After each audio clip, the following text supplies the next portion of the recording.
Hello, this is Kashi Santualia, and today I will be playing Roblox. I will be playing the Steve Lee Parable.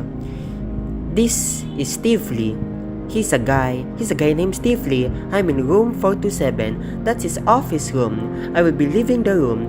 Oh, a narrator. A narrator says that the person's name is Steve. I thought it was Steve Lee. Turns out it was Steve, just without the L-Y, without the Lee. So, it's Steve. Steve is happy. How wonderful for someone to work in a boring job and still so happy. I wish I could be happy. I wish I could be happy with my life. But that would only be in a fantasy. If only I could be free. Let's see if Steve could be free. Steve has left the room. Wonder where Steve is going. No one else is in the office. Steve is all alone. Where is everyone else? Why is the office so empty? So many doors.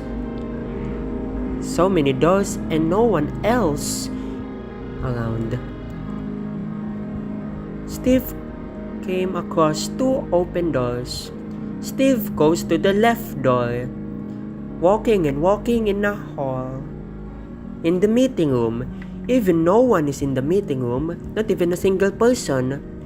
What is going on? Why is there no one? No one at all. Steve was such a hurry. Actually, I'm just playing so fast. Steve went upstairs. Right there, heading to the boss office. Now Steve entered the boss office. Even no one is in here. Now Steve is in the boss office. Even the boss is gone. Why is it that only Steve is in the building? No one else is in the building. The office are empty. The meeting room is empty.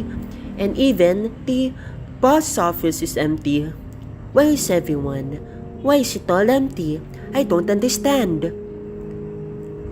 Where is everyone else? Why is Steve all by himself in the building? Oh, a keypad. There's a keypad right over there. Why is there a keypad in the boss office? I wonder. What's the secret password? 2845. Alright, I will type 2845. Steve typed 2845. A passageway. Wonderful. This office has a passageway. So dark. But Steve is heading towards it anyway, walking and walking in this dark hall. I wonder where this hall is going to lead Steve. Where is Steve going? I have no idea.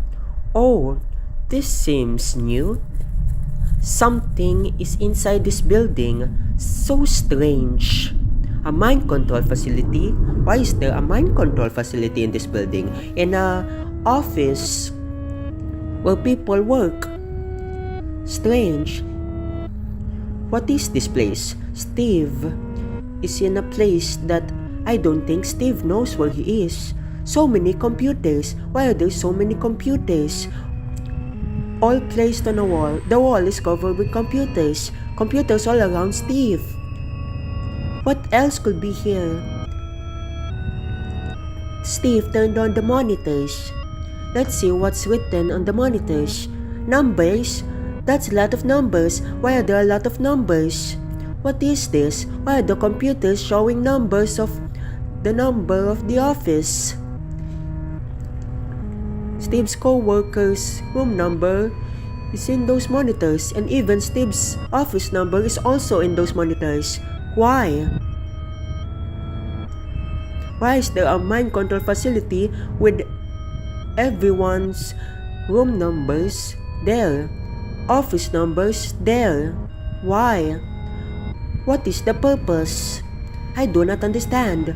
A mind control system? Steve pressed the mind control system button. It says to the screen that mind control system idle awaiting input. Shall Steve press the on button or shall Steve press the off button? Which button would Steve press? Which button would Steve press? Will Steve press the on button or will press the off button? Steve is deciding right now. I wonder what Steve is deciding. I have no idea. Oh, Steve pressed the on button. I think the narrator is disappointed that Steve Loading the mind control system. It seems like the narrator is angry at Steve because he did not turn it off. The narrator is upset because Steve didn't follow his story or her. I don't know why Steve turned on the on button, why Steve pressed the on button. Now that Steve realized the system needed proper identification or else it would blow up. The narrator said that the system will blow up in 2 minutes. Oh, there's the countdown. It says it's 55, 54, 53, 52, 51. The narrator says it's Steve's time to shine. I don't know what that means. Shine in explosion? I'm probably sure that's what the narrator meant. Well, Steve is just waiting for the countdown. There's only 1 minute and 30 seconds left. Steve is just standing there, looking around him. It seems like Steve is proud of what he's done, and he's ready to take the sacrifice with a smile on his face. If only I could see Steve's face, there's probably a smile on his face. But I think he is smiling because he is proud to press the on button. I still don't know why Steve wanted the mind control facility to work. I don't know why Steve wants mind control to his co-workers and to himself. The narrator warns Steve that nothing will stop the self-destruct. The whole place will blow up anyway. No one will save Steve. But Steve doesn't care. Steve doesn't seem to care. I don't think Steve cares. So, if Steve could talk, he will tell the narrator to keep quiet because this seems like a victory for Steve. A cruel victory for Steve to love such horrendous act.